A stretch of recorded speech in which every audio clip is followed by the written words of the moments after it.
Hey everyone, welcome back to 22 Panels. This is the podcast that aims to examine, explore, and elevate the medium of comics. I am Tyler, and across the interwebs from me is my good buddy Tad. Hey Tad, how's it going? Hey, Tyler, w- Uh, we have another guest tonight, yeah, and I almost like spaced out because we're recording later than we often do. yeah. Uh, every time we bring up local man, he's like, "Oh, you got to talk to Tony," and we just talked to Ryan K. Lindsay, and actually, you were highly recommended by Howard Chaykin. Hey, this is Yeah. I love that because I love Howard. I'm a huge fan of his work. I Mm-hmm. also He's a know huge fan that of. I know, but he only reads like one comic book every 5 years. So Well, I'm that pretty just certain the only comic books he's read in the last 5 years are Stray Dogs and Palomino. As a result, I've had both you and Nick on the show in the last couple of weeks. love it. What's going on with the cat? Well, he Oh, he, people he can't likes to see. join. This is Eddie. People on the podcast know him pretty well. He likes to come try to steal my microphone. That's his jam during us. He's the loudest time except when we ask him to say hello. Tony, tell me about Farrell because I'm excited for Farrell. Did I send it to you? No, you did not. Oh, what? So I God haven't damn gotten it. to read it yet. I I'm sorry. did. I did like kind of ask you for it, but you didn't actually Really? send it to me. Yeah, I did. Here. I'll put it in the chat right now. You can look at it while I'm talking. Oh, that Uh, that will make me very happy. Feral is a new Image comic by me and Trish Forstner and Tone Rodriguez, the team that did Stray Dogs in 2021. It's a follow-up to Stray Dogs, and it's a story about cats. It's a story about three indoor cats who get lost in the middle of the woods in the middle of a giant nightmarish rabies outbreak. And so it's basically a zombie story for cats. It's like a homeward bound minus dogs plus zombies. Uh, so it's an ongoing series, and it's sort of we have been working on it almost in the entire time since Stray Dogs, whether it be working on it, figuring out the concept, or outlining it, or designing characters, but we sort of started in earnest actually putting the book together about a year ago, I guess. Um, and so we've been just like socking away issues. We're working on the sixth issue right now, and the plan is for it to be an ongoing series because we really loved working together and making Stray Dogs, but we had made a book that had an ending. Right. And we were happy with the ending, and we felt sort of one of the great things about Image Comics is that you just get to make your story, however you would plan to make it. Like nobody shows up and says like, "Oh, leave this open for a sequel," or like they just sort of support you as an artist at doing whatever your thing is.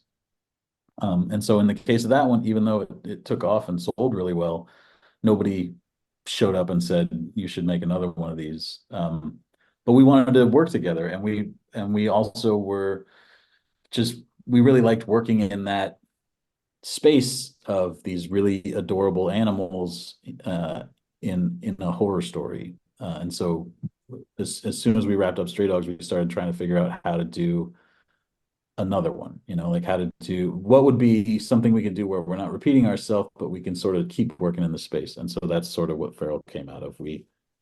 Uh, we took everything we did in Stray Dogs and tried to sort of figure out what the opposite would be, or what's a way we could do stuff differently this time and still sort of be in that same world.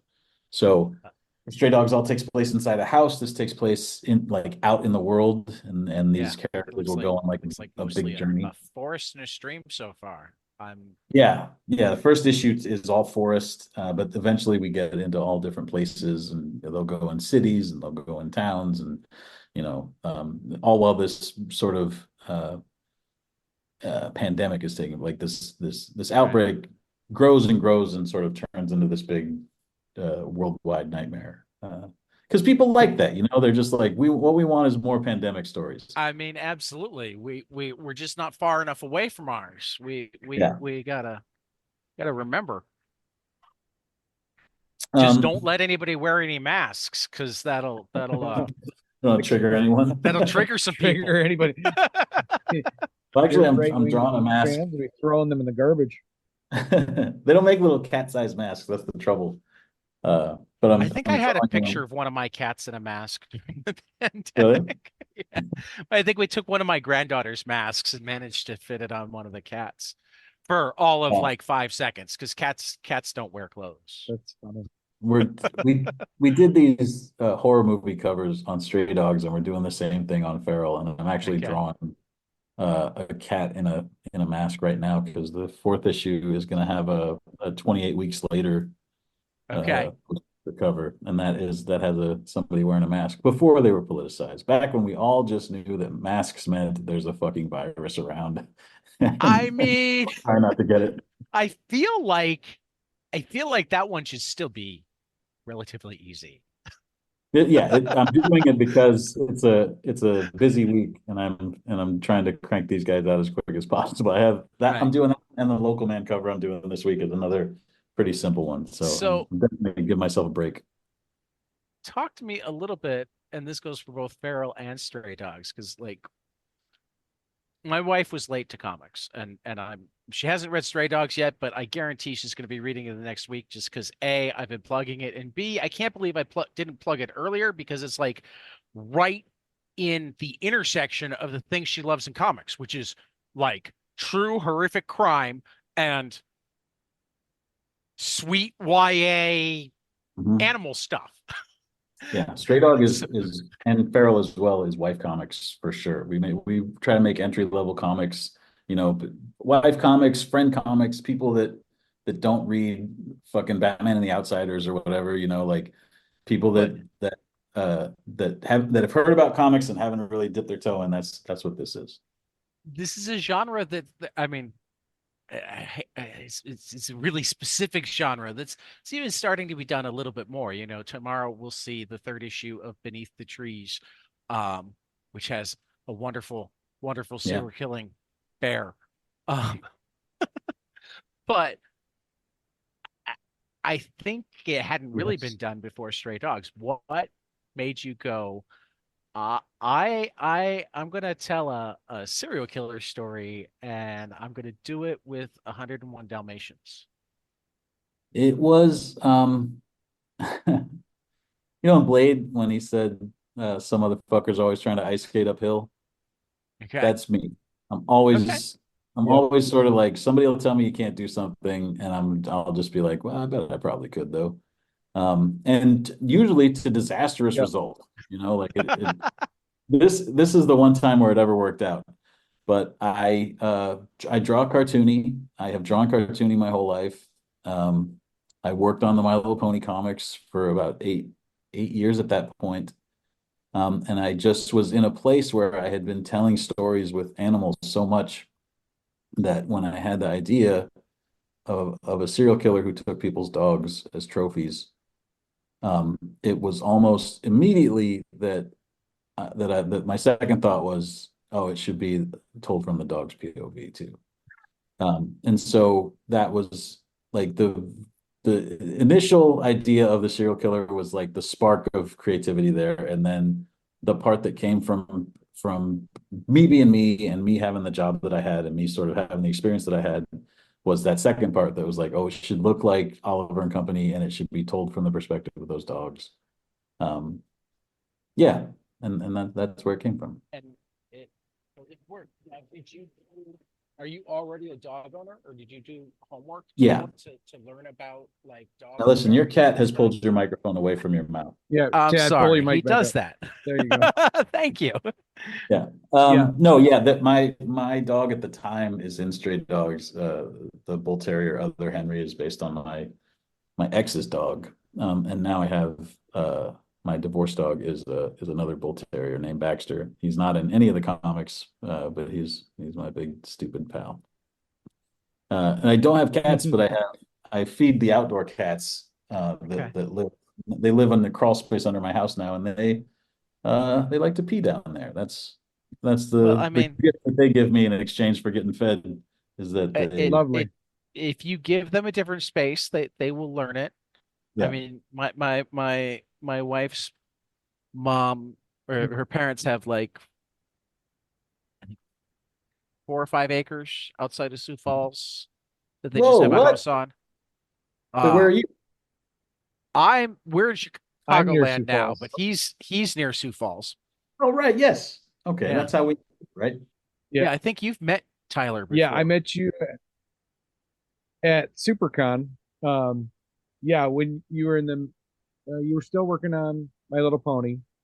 Yeah. Um, yeah, I was there working for Rainbow Comics' booth. Yeah. They're are you from the area, or did you live in the area for a Yeah. while, I or? lived in Sioux Falls from 2000 to 2006. Rainbow was my shop. I mean, I think it's Okay. the only shop. I think there went Yeah. two at that time, but that was my shop. Yep. And Rainbow, I drew Rainbow in the first comic I ever published. It was autobiographical. Did you? There's like a story about me going to Rainbow. Yeah. Yeah, I'm there constantly. I live in Laverne actually, but I'm over in Sioux Falls constantly. So Laverne, excellent street fair. I used yeah. to DJ in Laverne sometimes, not like Yep. Wheel of Steel, but like weddings. Yeah. So yeah, this They don't have the art. Wheels of Steel weddings in Western Minnesota. I I'm mean, shocked. they do now, Shocked. but at that time there was not. Yeah. Small world. Yeah, but yeah, I knew you.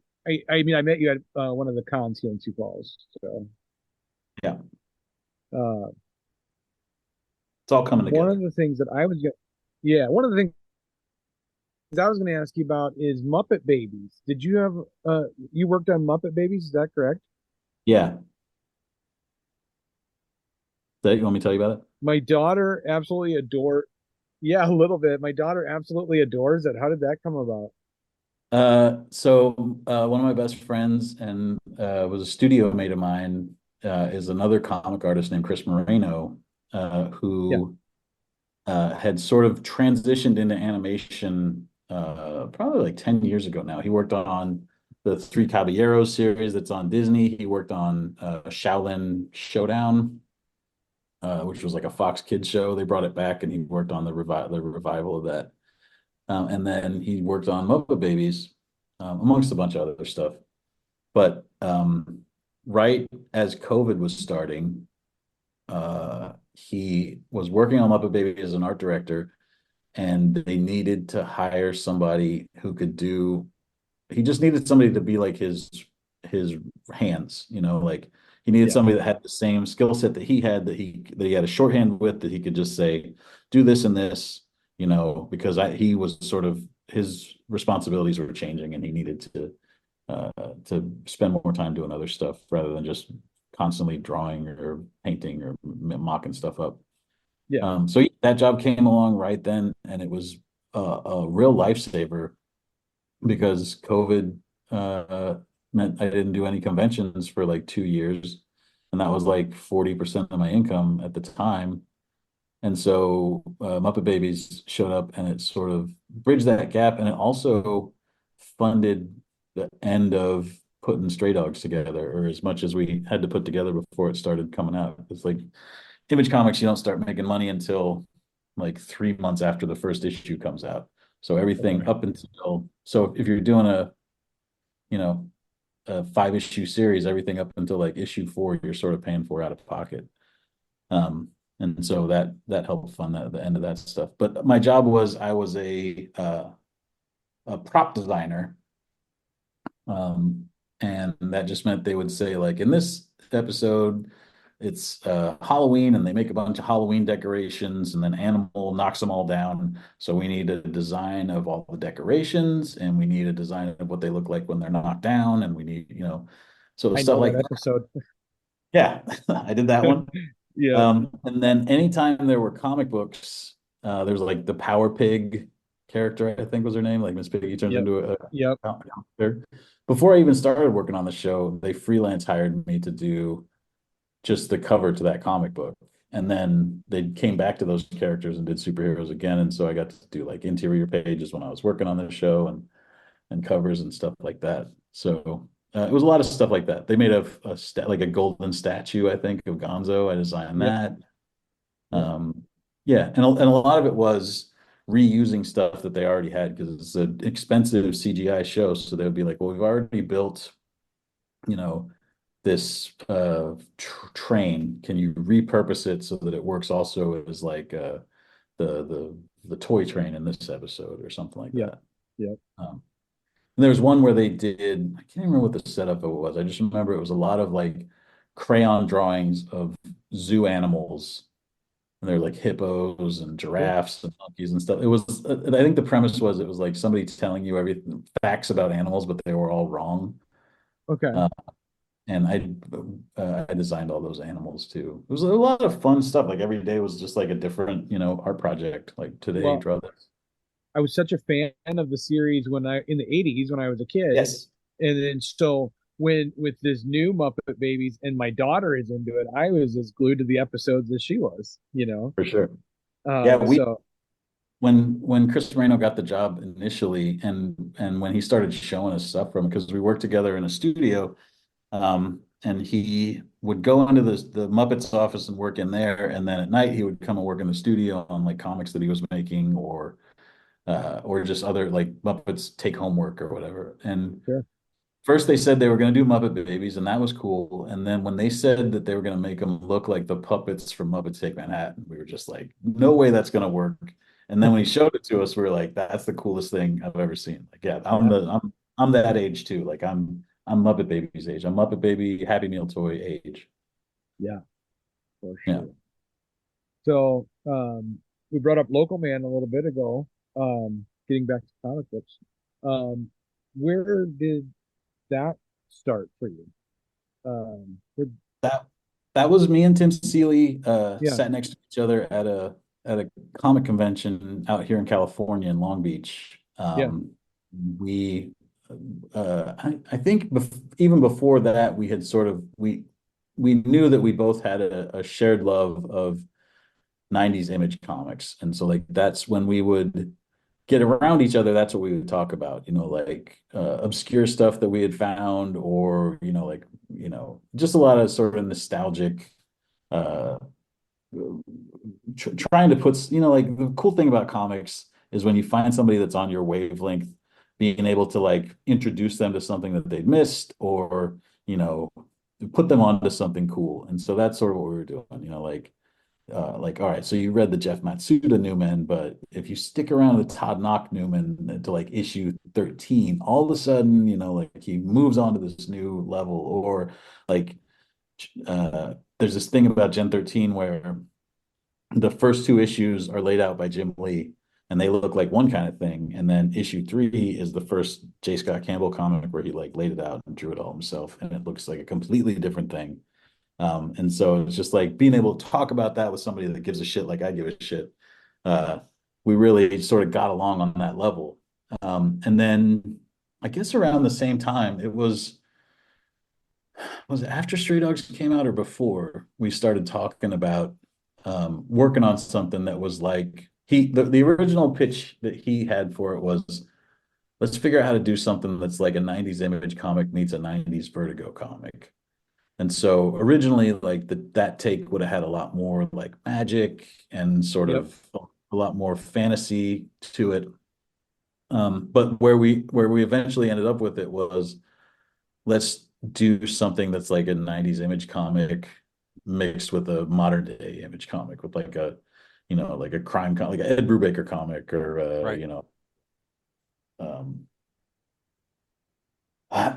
like a Andrea Sorrentino, Jeff Right. Lemire comic or something. Right.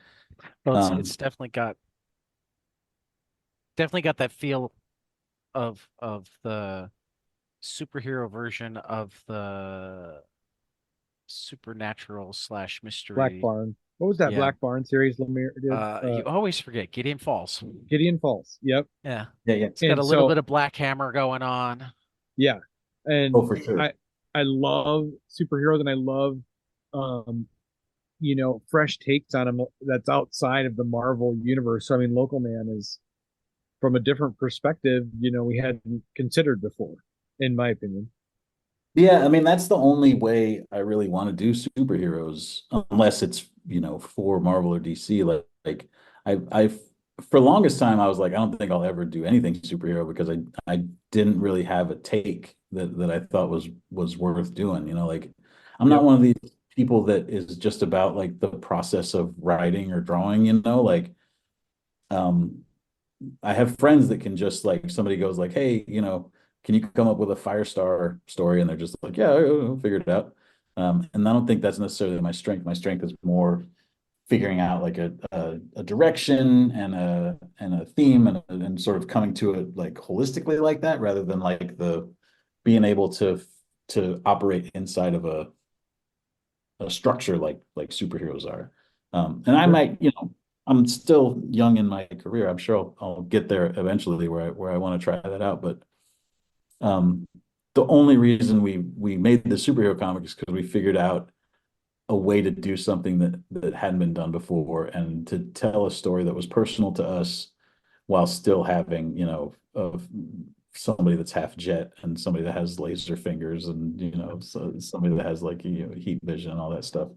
But it's Uh, it's also still my favorite kind of superhero comic where it's more about the people Yeah. and the It, powers and the fights and is the Farmington, Wisconsin real?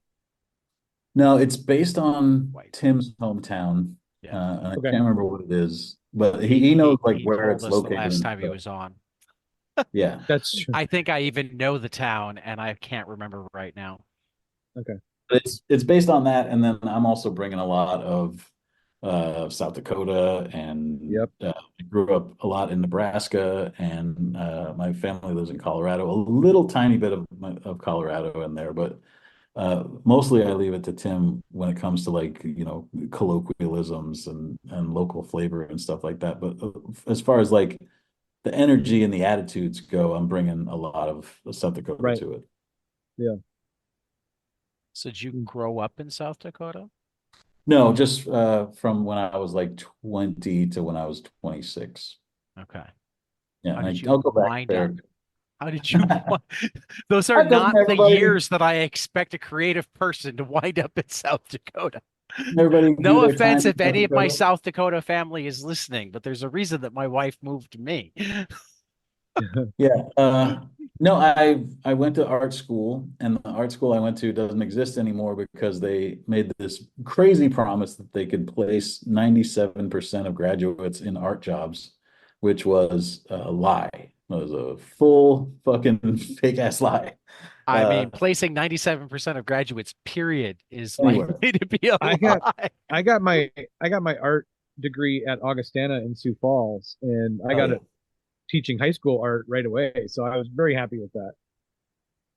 Um, So I went to Art Institute school yeah. in Denver, and then immediately I didn't even pack up my apartment because I assumed at any moment I was going to get my art job and I could just keep living in Denver.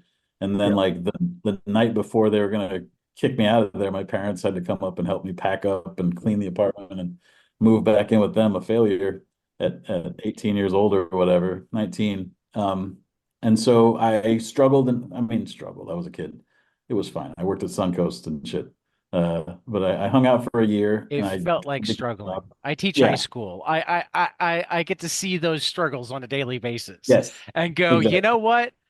My struggles now might be bigger, but they sure feel smaller. Yeah, yeah, yeah. I felt every day like a failure at the, you know, not even 20 years old. And I interviewed and I made portfolios and I went out for jobs and then a friend of mine who had uh grown up in Irene, South Dakota, had we went to college together at that art school, and he moved back home with his folks, and then he got a job at a TV station doing graphics at Kello TV in Sioux Falls. And they hired him and one other guy at the same time, and the other guy quit to be a paper boy because that paid better. And then they're like, we got to replace this guy, and he was just like, I got a buddy, and they hired me without seeing anything, just over the phone. That's how important my art education was. They're just like, you know how to use Photoshop? All right, welcome. You You're know, on. yeah.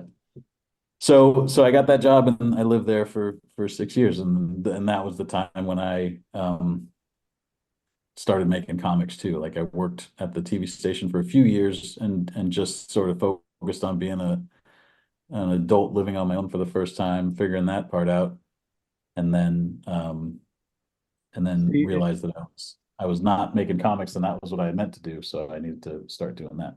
you came onto my radar at My Little Pony time. Guys at Rainbow were talking about it. Yeah, this guy used to live here, and I was like, he did. It's such a random place to end up. Yeah. I But remember yeah, when I was there, um, uh, Nei, who colored at the time, she would color like Zenoscope stuff, but she ended up coloring for like J. Scott Campbell yeah, and a bunch of people. She was from there too, or she had lived there, and that was like the famous comic artist that we knew about when I lived in Sioux Falls was Nei. okay. Shout out Nei. I can't remember her last name. We get Ed? not that he's from Sioux Falls, but he comes down a lot. As Doug Mankey comes down to Sioux Falls a lot from the Yeah, cities. yeah, because Um, JJ. yeah, because John and it's really funny. John Jesperson and I were about to start a podcast before Ted and I started this one. But it's just he's so busy with his business, And I He's have no gonna life. and you have no life. John's going to be No, selling Feral exclusives for me for the coming up in a month or so, I think. yeah, he's one of my closest friends in the area. Um, He's great. He's the one who told me. So I made this comic when I lived in Sioux Falls. yeah, I got in my head that like I need to be actually doing this if I'm going to do it. So I made an autobiographical comic called In My Lifetime that Rainbow, I found out later, ordered like 60% of the copies sold in the United States. I thought I was like, all right, I did sort of okay, but it turns out if you don't count Rainbow, it was a full disaster. Like, Well, that means I might still be Rainbow's able to get got a your copy back. of it. yeah, they That's what sure I love. do. I love So it. Tyler, the next time you're in, you got to go pick up a couple copies for us. I will. They should have some kicking around They still. will. They will because, like he was saying, John Jesperson, he deals in comic art, and he is really great about making sure Rainbow has the exclusives from his artists that he represents. And so, yeah, we'll So definitely have it. I had done, I had brought down to the comic shop the pages of the comic I was working on, like, get them printed out or Kinko's or whatever, and be like, here's Yeah, and and they were like, you should print this up and take it to Wizard World Chicago. Well, you can come with us, like you can ride with us, and you should take this and show it to people. Because I was just planning on printing it up, like print on demand or whatever. right. And that's when I met John. I think I might have met him at the shop before that, but we went to Wizard World Chicago together. And that's where I found somebody to publish that book, and that's sort of how I got into comics. And so I thanked him in the back of my first issue. I thanked John Jesperson, but I signed it. I wrote it with an H. I thanked John Jesperson. Yeah, it is in my phone. I've got it JON. So I think That's correct. okay. But yeah, small world. Yeah. As I was just thinking about it. Okay, since we went back to to to My Little Pony briefly, I have to say Sure. that I went ahead and fell down the rabbit hole. I'm You found out certain about that Rainbow Dash? my student found the YouTube video Uh-huh. that said February 1st, 1993 is the year when Rainbow Dash is born. Happy birthday, Rainbow Dash. February 1st seems to be agreed upon all across, all over the place, but Yeah. I can't figure out why. I-93. What? Y93. Well, that I don't know, because when I went to MLP forums, that is frankly a little bit scary. There's an Yeah. argument between 1999 and 1998 because Wow. supposedly Rainbow Dash was supposed to be 17 in February. Oh, I guess February 1st might be yeah. Let's see. Birthday is on February 1st, since that is the air date of Pinky Pride. Okay, so that's how we get it. Then I Sure. did 2016, the year with the next February 1st, minus 17 and got 1999. But somebody else disagreed and said that it should actually be 1998 because she's already 17. Well, there's no way she's 30 yet then, No. right? I Oh, God damn it, she could be. 93, Oof. so she'll be 31. I'm amazed that there's this much space even on the internet to put into Listen, this topic. I was at a My Little Pony convention this weekend in Okay. Minneapolis. Since I started working on that book, we found out that there's like this whole fan base and this whole, they're very organized, and they, at the height of it, you could go to a My Little Pony convention like every weekend if you wanted to. Oh, And wow. we were sort of blessed to be just like dropped into this world where we had a job and it was very Right. steady, and also it had a huge fan base that thought we were like, Jim Lee.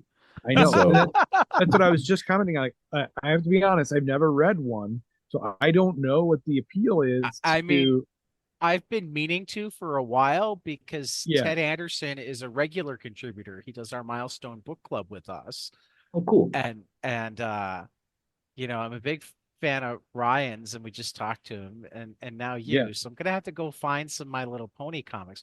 And Tyler, you would allow I talked to Paul Tobin Yeah. on Sunday, Yeah. and hearing him talk about the way Plants vs. Zombies, which is not a comic that ever should have worked, but he's No, done it like did. 30 volumes of it, Yeah. came about, makes me go, okay, I have to go read this now. I can't believe I now feel the need to at least go read the beginning of Plants vs. Zombies. I mean, it's impossible to like you could read the best My Little Pony comic we ever made, Mhm. and there's no way you're going to enjoy it the same way these guys enjoy Oh, it. that's absolutely true.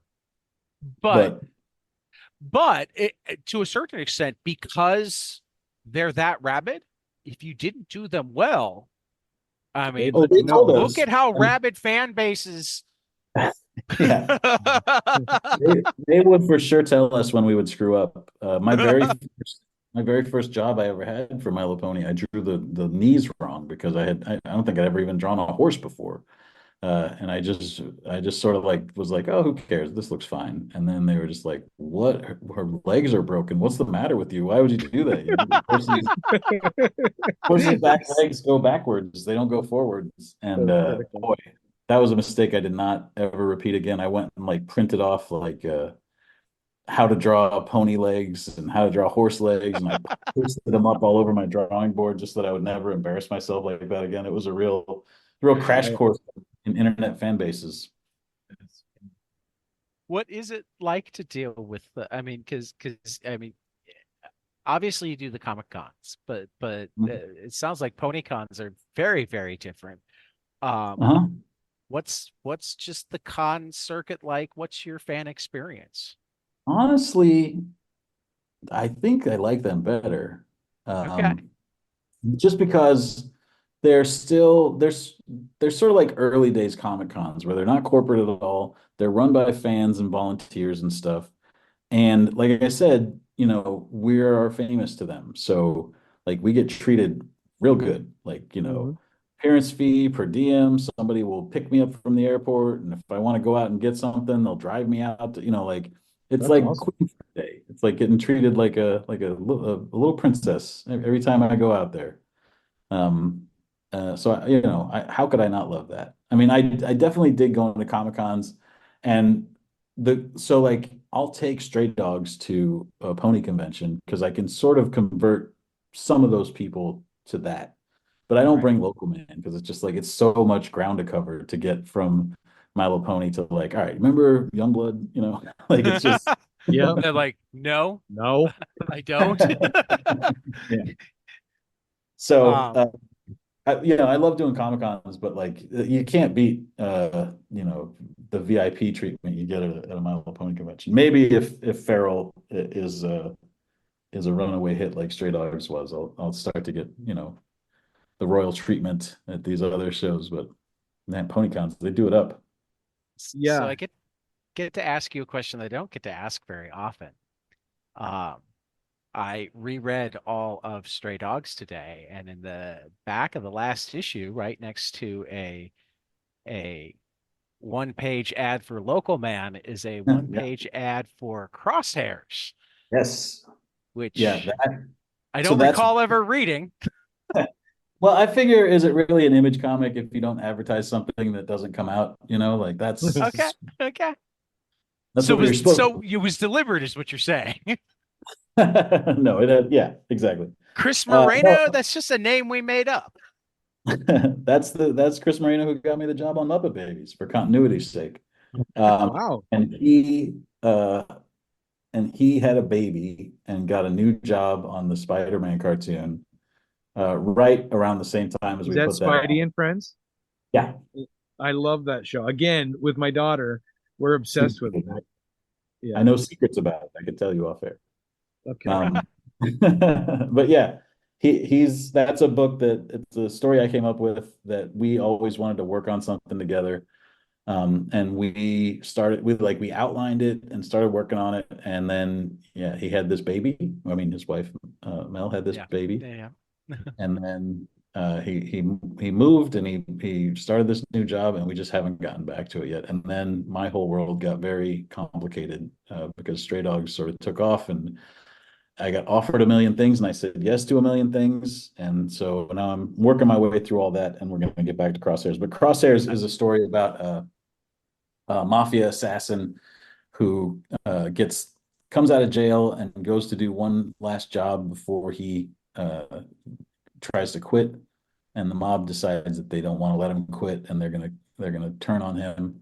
But the last job he's doing is in a laboratory where they're testing on rabbits, and he gets his brain swapped into the mind of a rabbit, and then he watches as they kill his human body, and so now he just wants revenge, but he's a rabbit, and so he has to get See, I vengeance. feel like you've cornered the market on this whole Yeah, Animal. Yeah. yeah, cute for sure. animal slash killer thing. So as Like long as violence. Sparrow does well, you're going to be able to come back with Crosshairs anytime you want. Yeah. Oh, we're gonna do it for sure. And So Crosshairs. are you aware of Animal Pound? The Oh new yeah, Tom series? King. Yeah. Yeah. Yeah, Peter What do you Gross. think? What do you think of that? I feel No. like it's like I feel like it was coming quite closely on the tail of your series. You know what I mean? Uh, yeah, no, I think it's a cool idea. I like the first issue. Okay. Uh, I agree that I feel like all of these humbly, I don't think they were all inspired by me, but I do think I uh do. it sort of I opened think Pornsack said outright that he wasn't necessarily inspired by you, but he felt more confident pitching it because of you. for Yeah. sure. Yeah. Uh, For Publishers. Man's Best coming up with him and Jesse Lonergan, which is also fantastic. We're at this like zeitgeist of animals doing awesome things, comics. We Yeah. had Scrapper last year too. Yep. And then Beneath the Trees is out Right. right now. Yeah, I just talked to Patrick Horvath last week because we're going to do, I think, a panel together at C2E2. Oh, nice. Um, but I gotta that, get that I love my that one. I gotta Hey, put when are my the dates for that? We got to go. yeah, C2E2. I gotta get my professional badge. Yeah. Let's see. But that one I love. That's my favorite one of these sort of Son of Stray Dogs uh, that came Oh, out. that one is great. April. Oh no, that's 2013. I don't know when fucking C2E2 is. I'm gonna leave that to Yeah, you I can guys. find out. Yeah. Uh, I hope it's in July again. No, it's not. it's more It's spring sooner than that. breakish. Mm, 26th to 28th of okay. April. Of April, yeah. Yeah, so it's not even spring break. All Boy, right. it's soon as shit. But yeah, all these books, I don't necessarily think that they had Stray Dogs in their head when they were writing them or creating them, but I do think the publishers saw Stray Dogs Oh, do yeah, great. I guarantee the publisher saw. That's I what I guarantee that's what that I'm Stray saying. Dogs had From our perspective, yours, yeah. a lot to do with getting them greenlit. Yeah. The I don't other thing begrudge any creator on pet comics. I think it's cool. I like more of those. Now, when they're like I Marvel and agree. DC ones, I begrudge those. I'm like, come on. So the other thing I noticed as I was rereading them today is you got some of the coolest pull quotes I have ever seen on the back of each issue. I'm just going to go through them in case Tyler hasn't remembered them and because I feel like laughing. Brian Michael Bendis on the back of issue 1 said, "My favorite thing about comics is when someone shows you something you didn't know you needed. The Secret Life of Pets meets Seven? Yes, please. Welcome to Stray Dogs. I was blown away." Pretty What does good. it feel like to get that sort of? I mean, is Bendis somebody you knew well? Was it No, he's my hero. I sort of grew up on the Brian Michael Bendis message board. Like when I was in Sioux Falls working at the TV station, I didn't pay attention to my job. I just paid attention to like learning how to make comics from the Brian Michael Bendis message board. So I love his work. I love him. And I just like he has an AOL address that he had when on the back of Powers and on that right? message. I just sent him Stray Dogs because they said his image said, "Can you try and get somebody to say this is good so we can put that in the ad?" And I sent it to him, and yeah, the next day he sent me that. I was just like, And that's pretty great. That's then a really nice feeling. for issue 2, Jason Aaron said, "The most wickedly cool new comic I've seen in a long while. Dark and inventive and utterly delightful." Now, him I know, And but Aaron was like top of his game at that point in terms of popularity, though. I mean, yeah, that's for sure. because wasn't he doing That Avengers was and 3 Thors and yeah, it was like the end of Thor, probably end of Star Wars around there, maybe a little right, bit before that. Yeah, that's another person who like he's one of the last. I mean, for a while he was the last writer that came along that I was so excited about. I love almost all his stuff, and he's somebody that I know a little bit. But even that, like, I don't like we weren't friends because he liked my work, like right. he just liked me personally, and Well, and uh, isn't he from Kansas City area? yeah, he lives in Kansas City, so we know So each other another from the West. Midwest, So, right? yeah. Then issue 3, you got Scott Snyder, a terrific debut, like Disney meets Psycho, something that takes elements that should not work together and by force of great storytelling makes them do so in the most twisted, fantastic way. Did not know him at all. He just read the first issue and liked it and was super helpful. Like he started just telling like he was just talking about it all the time. Yeah. Uh, didn't know him at all. And he did like it was Patreon or not Patreon. What's that fucking Substack? Yep. Okay. He did the Substack where he would teach classes and he taught a class on how to write a first issue and use Stray Dogs #1 as like as his example for the class. Very cool. Right. He recommended it during our baseball episode. Oh, So it nice. wasn't, yeah, he hasn't been on for a real thing, but he was on.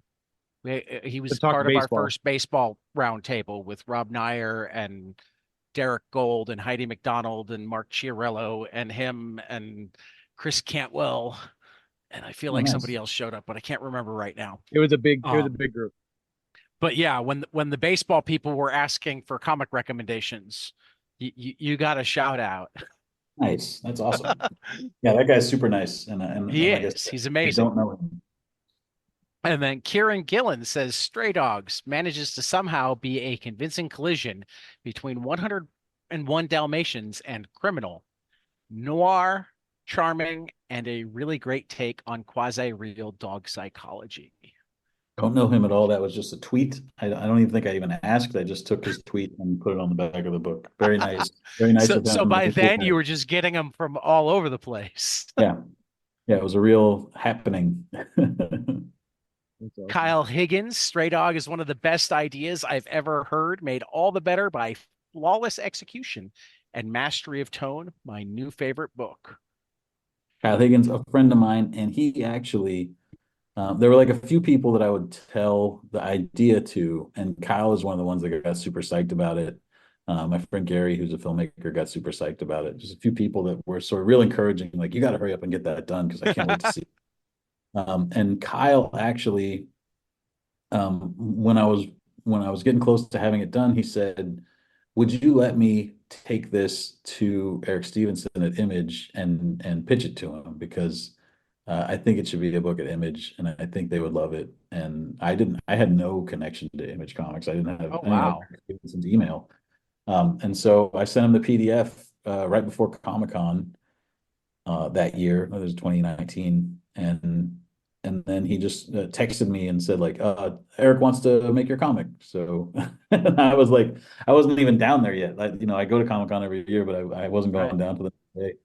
And so he's like, yeah, just come by and, I'll take you over and introduce you. And just super helpful, a real booster. Took me right over there and introduced me. And that's how I got Stray Dogs at Image. Then we say thank you to Kyle Higgins, We whose speak your work name, we like as well. Radiant Black. Yeah. Moon Man with Yeah, Kid wait. Cudi. We were just Just talked talking about about that this weekend. Yeah. Yeah, I just brought that up. And then this one's for Tyler because Scotty's one of his favorites. Scotty Young says, every now and then an idea comes along that's so smart and great that you can't believe no one thought of it before. Stray Dogs is one of those books, brilliant and beautiful at the same time. Very nice. Scotty's a buddy of mine and someone I idolize as a writer and artist who draws cartoony. Just like watching him not be stopped by anything, always very inspirational to me. Like he's just like whatever he can do, whatever he wants. And I always look at him and like as a business person, I definitely don't have all the like I don't know if I have all the parts that he has, but it's incredible to watch him just like be an industry unto himself like that. It's fucking crazy. So Well, go ahead, Tyler. at C2E2 2 years ago, remember Ted? There was a guy that I had mistaken for him, and I started chatting with him. I don't remember, but I thought it was Scotty, and I started chatting with him as if he was, and he gave him his business card and everything. Yeah, I gave him our business card, and he very nicely told me, I'm not who you think I am. He didn't actually even know who Scotty Young was. I don't think so. Amazing. He was at Chris Schweizer's booth with us. That's true. He was. We were at Schweizer's booth. Anyway, I so that mistake him for Scotty too, I guess. That's a little weirder to me. They don't dress the same, but no, and Schweizer's broader shouldered. Oh, that's true. Schweizer's a big dude. A lumberjack. Yeah, Schweizer's the one that you want to send out to chop wood. No, actually, I think this is the one that hit me most because I mean, A, it's on that fifth issue. B, I think this is the first time that I'd read them all together, and man, is it paced to like an inch of its life. Are you talking about the end of the miniseries, or are you talking about Dog? Oh, fifth issue, yeah. Yeah. It might have been the first Dog Days, but it is Dog Days one that was on the back of. But I read the first 5 and I was into Dog Days, and those 5 issues read together are paced ridiculously. I mean, it's not an easy thing to pace a comic book in such a way that I can feel it like elevating my heart rhythm. Here's the outline. Oh, wow. For the 5 issues. It was all planned out as before I even wrote the first issue. We had all 5 issues sort of pretty well plotted out. Wow. It's just my stupid notebook with all my stuff in it. I don't think it's a stupid notebook. I want a copy. I'm so much a process guy. I don't always know how to get into it on the podcast because it's so hard to get into process on a visual medium, right, via audio. But I am such a process guy. I will always pay the extra $50 for the hardcover that has the process stuff and the scenes. Yeah. I want to see it go from pitch to outline to, for that matter, when we were talking to Tom about Animal Pound, I laughed so hard when it turned out that the letter that they printed in the ash can was actually his pitch. And if he'd ever had any idea that they were showing it to the world, he would have screamed. We were praising it.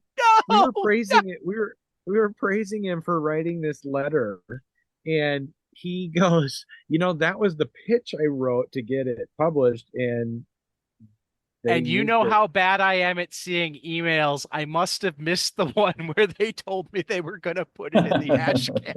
Yeah, he was like, I was mortified when I saw it in the world. It was very heartfelt. I forget. Somebody taught him early that he has to like oversell his pitches. So like the one place where he's willing to not be completely self-deprecating apparently is his pitch. So the idea that this place where he was big-headed was out in the world, like, Yeah. and we're sitting there going, no, we loved it. We loved it. Do more of it. So, tell me about, before we run out of time, Uncanny Valley, because this also looks really cool. Thanks. Yeah, that comes out like 2 weeks after Feral, I think, not on purpose, just that's how it all worked out. It's this book that it's a story that I've been kicking around for probably a decade, maybe more. I think I was definitely working on it before I was married, and now I'm divorced. So a whole marriage ago, I was working on this thing.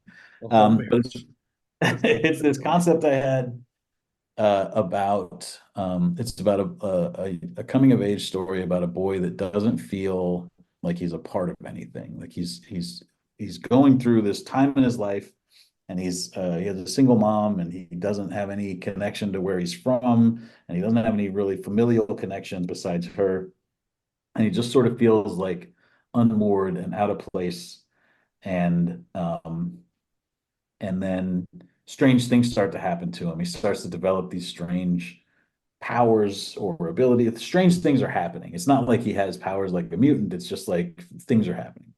And he finds out that it's because he's part cartoon. And so it's like a coming of age story that's like a Roger Rabbit or a Cool World or a Space Jam. It's real people and cartoons in the same world together, and we're sort of exploring family stuff with this sort of backdrop, with this sort of like Looney Tunes, Disney adventure, 70s cartoon, 80s cartoon backdrop. It's a big, huge world, and like the underlying thing. I mean, I don't want to give too much away, but the idea is sort of that like the history of the cartoon world runs parallel with the history of our world. So like back when it's prehistoric times, there were like dinosaurs in the cartoon world, but they were like the Winsor McCay Gertie dinosaur, like that pencil sketch dinosaur that you see in like animation documentaries. And then when it becomes the Stone Age, it's like the Flintstones, and then we move up further, and it's like colonial times. It's sort of like Ben and Me, or it's like like there's like a parallel animated world, and then different parts of the world are like their kinds of animation. So like in Japan things look like anime, and in France they look like those experimental French cartoons where people are all like triangles, and so it's this big huge idea, but at the core of it is this boy who's trying to figure out how he fits into the world, and realizing that maybe it's because he's supposed to be in a different world. And it's with Boom Studios, and the art in it is by this guy Dave Wachter, who's also a Midwest. I mean, he's in Pittsburgh, but he used to be a Chicago guy too. And we came up together like when I was on the Brian Michael Bendis message board. He was on there, like created our own comics with other like upstart guys, and we did very early on in both our careers, worked on like a one shot together, and just sort of like stayed in touch. And both of us got, over the course of 15 years or whatever, however long since 2006 is when my first book came out. We just sort of went our own directions and stayed in touch, and both of us got like figured out our craft. And I thought Dave was dope to start with, but he is like God level now. Like his shit is so cool looking. And he does this cool, like painterly background thing where it looks like the real people stuff looks like real people. And then he just will pop a cartoon character on top of it. And it looks like you see like the contrast between those two things. And it's drawn by the same guy. So you get like what looks like a Roger Rabbit, but it's if somebody had drawn Eddie Valiant and Roger Rabbit and just had the skill to make them look like two different, species of things. That's awesome. So yeah, it's like a really heartfelt story. It has a lot of emotion in it, and it also has, like a karate guy that turns into a dune buggy, and and like Disney princesses, and animated skeletons and He-Mans and stuff. So I love it. we're super excited about that, and it's one that I'm excited to talk about just because it's hard. It's real hard to sell. Like it's just you have to show it to people, and you have to say what it is, because otherwise you just see a drawing of a cartoon character. And sadly, having drawn cartoony my whole life, I've sort of always dealt with the indifference that the comics buying market sort of Well, has if it to. makes you feel any better, I think Tyler and I spent like 2 or 3 minutes just talking about the cover this weekend on our show. Oh, hell So, yeah. Thank you so much. and guessing what it might mean. Did you guess right? Were you close? I don't think so. I don't think I think we weren't actually brave No, enough to like make solid guesses. no.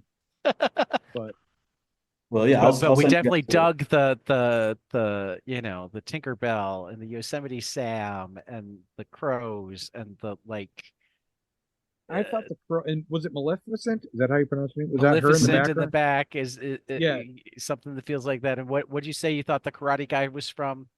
Double Double Dragon. Dragon. Yeah, Yeah, Double Dragon. Looks like Apache Chief too, a little bit from Super Okay. Friends. Yeah. yeah, a little bit. Yeah, Yeah, it was. but that's all Dave. Like that cover is so cool looking, and he just finished the second. I think he might turn in the issue 4 cover too, but he's You just know, cranking it's out. just remarkable. Had I not known that it was him, I could have. You could swear that it was 8 different artists or whatever. Oh yeah, yeah, yeah. Like drawing all the different styles. Yes, Yeah, exactly. It's yeah. great. The karate guy especially, I think he really nailed that guy. Yeah. Like He stands out. Yeah. I said, just do like a Alex Toth Super Friend style design, and he just like dialed it right in. Like that's what it looks like. All right. Your cover's pretty good too. Thank you. Though you did miss the opportunity to have them looking down and falling because they looked down. Oh, believe me, you're on the right track. That's an issue too. But yeah, like that, you're definitely on the right track. It's a lot of that type of stuff, like tropes from cartoons, and sort of turning those into powers, or making them like allegory for personal stuff, or whatever. Like it's all that stuff. It's if you like animation, if you like cartoons, I think you'll dig this. And Yeah, no, I'm totally on board with this. it definitely Um, has one of my favorite endings of anything that I've ever written. so it's a Uh, mini. well, it's supposed to be 12 issues. Okay. In previews, it says 6 issues because Boom was Right. like, we can budget this for 6 issues, but if it sells X amount, Right. we'll just do the full 12. So I'm promoting it real hard because I want it to Absolutely. be all 12. So make sure you pre-order it if you're listening to this and it sounds We appealing to we you. it'll definitely be one that we'll be plugging again at We go. FOC as well. We Yeah, we Thank you. do. finally started paying attention to FOCs so that we can We plug the plug it books that every week. listen Yeah. for our whole 30 or so listeners. But I'm pretty certain at least 10 of them own comic shops. So Sweet. Uh, I mean, that literally is why like I said, I did 2 podcasts today. I've got another one tomorrow. I'm just out here promoting these books, but I always think that like if I go on these shows, I can probably get 1 or 2 people per show that I do to read the books. And that means if I do like 10,000 podcasts, I'll be set. You'll well, be no, set. what you can't think of it that way. If you get 1 or 2 people to read the books and they get 1 or 2 people and they get 1 or 2 people That Wayne's and World they thing, get right? 1 or 2 people. Right. And they tell 2 friends. And they tell two. Like it's like Um, rabies. do you? I mean, that's really how almost every good comic sells anyway. Yeah. I mean, the Word of mouth. podcasts help.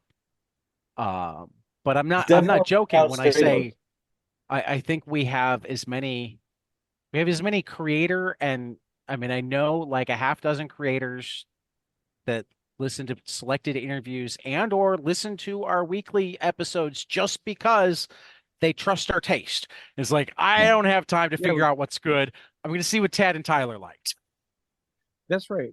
We have Um, the majority of our listeners are content creators. Like they are just I mean, more I can't interested in like us than guarantee, but just too many times where it's like I'll be talking to somebody, they're like, "Oh, I loved what you said about this," and I'm like, "You were listening to my podcast. Yeah. I don't know you yet." You feel violated somehow. No, I Um, don't feel violated at all. I just feel like we're not worthy. We're not worthy. There was some who was it at Comic-Con that on their panel they said that they listened to us? As part of 3 Del Mundo. Yeah. When you handed him our card, he's like, "Oh, I love you guys," and we're like, Mike Delmundo? "Yeah." Yeah. That's cool. That's a real talent. That was fun. Well, and I mean, Jeff Smith was the first person who followed us on Twitter Whoa, that really? like I didn't know personally. And I'd made Yeah. myself the promise that I'd reach out to anybody who followed us on Twitter who I wanted to interview. So I had to write an email to Jeff Smith, but I made myself do it, awkward as hell. And he came on the show and pretty quickly showed us that he listened to at least a few of our episodes. It's Wow, like, crazy. Yeah, that was fun. Yeah, he was a good Let me guy. ask you, is it okay? Can we pause for 1 minute? Yeah, I'll pause. I just gotta pee again. I've been drinking all day. totally problem. get it. So No problem. we were just realizing that Tyler is falling asleep and I am hitting Yeah. my loopy because I'm tired stage. So where we're going to take this now is first, any last things that you want to say about Feral, Uncanny Valley, anything else you want to plug, that sort of thing? Yeah, let's do the plugs. And feel free to put these up front if you want, because Tyler, that's the you important can put them all over the place. Yeah, sprinkle them in wherever. On your weekly episodes. Yeah. Local Man Bad Girls will be on FOC soon. That's the next Local Man that comes out. And then after that, Local Man number 10 comes out, and then 11, 12, 13, etc. So check that out. That's my Image Comics meets, modern day crime noir image book. Feral is on FOC at the beginning of March, and it comes out March 27th. That's the follow-up to Stray Dogs. It's about a group of cats that find themselves lost in the woods in the middle of a giant rabies outbreak. It's a zombie book with cats. And then Uncanny Valley goes on FOC right after that, and we just talked about it, but it's a book about it's a coming of age story about a kid that doesn't feel like he fits in anywhere because it turns out he's part cartoon. And it's like a Roger Rabbit with Roger Rabbit had heart, but this has more heart and dare I say more action. So yeah, that's all this stuff. And then I also make Army of Darkness Forever at Dynamite. And that the next issue that comes out of that, I think, is issue 5. That's me and Justin Greenwood, who did Stumptown and Crone and a ton of awesome books. Yeah, issue 5 is February 21st. Yep. Yeah, so that'll be out any day now. And that's a sequel to Army of Darkness and to the director's cut of Army of Darkness at the same time. It's sort of like this fun adventure story where they're sort of just letting us go nuts. And it seems like it's going all over the place, and like there's no possible way it'll all make sense. And it's all gonna, I'm working on issue 8 of it after I get off with you guys. And it's going to 12 issues. And it's all gonna be a nice solid package that you can put on your DVD shelf next to Army of Darkness and Evil Dead and Ash versus Evil Dead and Evil Dead Remake and all that stuff. So yeah, that's super exciting for me because I love, as you might have guessed from looking at Stray Dogs or Solicits for Feral, I love horror movies. I thought you just like the horror movie posters. Yeah, I just like the art of them. I'm not a fan of the inside. But I mean, yeah. You also clearly like Disney posters because you're doing those for Dark Ride. Oh yeah, we did those too. Well, that was Josh Williamson is a friend of mine, and because he liked what we did on Stray Dogs, he asked if he could hire me to do the same thing for his book. And I was so hot at the time and so overly confident that I was like, I don't have time to do that for you, bro. For Skybound, who even is that? But you can hire me to art direct it, and I will hire all my friends from My Little Pony and other cartoony stuff, and we'll do the Disney posters, and I'll do the logos and the design and make them all look good, like the Stray Dogs ones looked. And so we did that for all 12 issues of Dark Ride. And then finally, as I think the second to last one or the third to last one, I did the cover for actually drew the cover for it because I was like, well, I don't want to get done with all of this and not draw one of these. So I did the Aladdin one. Very cool. Coming soon. So my last question, the question I always hate myself if I forget to ask, so I'm not going to forget to ask it this time. It's been a while since we found out. No, we asked last time. Okay. I think. Or maybe I asked off. I know I asked Paul Tobin. I think I forgot to ask Ryan Lindsay. I think I asked him off air. Okay. But I like to ask people, name a comic that you love or multiple comics. You don't have to limit yourself to one. Some people get like really freaked out if they only have to choose one that you love that you don't feel like enough other people have read. The one that you want to talk about, but you can never find people to talk about it with you. Okay, I'm going to do two. One that you will have heard of, and one that you might not have ever heard of. I got to look up what number it is though while I'm talking about it. Sure. So the one that you've heard of is Stray Bullets. Yeah, I love Strip. It's the best. It's my favorite comic. It's the only comic that ever made me cry. Tad is holding up some original art from the. It's my only piece of original art is from It's Stray Bullets. Yeah, me too. I got Stray Bullets. Hold on, I'll bring my computer over here to the wall. So we are looking at. There we go. Oh, very nice. From Sunshine and Roses. Yeah. #1. Yeah. Nice. Yeah, one of my favorite books. So good. And I It's love like the Pulp Fiction on speed. yeah, I love the format of it. I love the characters. I love that none of the characters are any good. Like they all suck. Right. You know, like they're But all they're the all worst. just lovable enough. Yes. Yeah, you can identify with It's most like of them. you want them to get better. You don't want them to just, maybe Spanish Scott, but most of them, it's like, yes, they totally suck, but you're like, they're kids. They'll grow out of it. I want to see them be better. And they never are. Exactly. Okay. And then this other one, I'm going to have to scroll through issues because I don't think I got the wrong issue number right off the top. Give me 1 second. What's the book? It's Avengers the Initiative. Aha, number 13.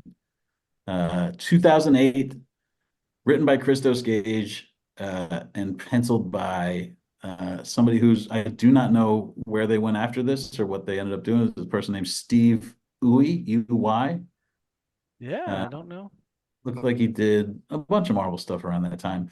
But it's this one-shot story in the Avengers Initiative, which is like a It's the ROTC like for it's like a different Avengers team for every state, isn't it?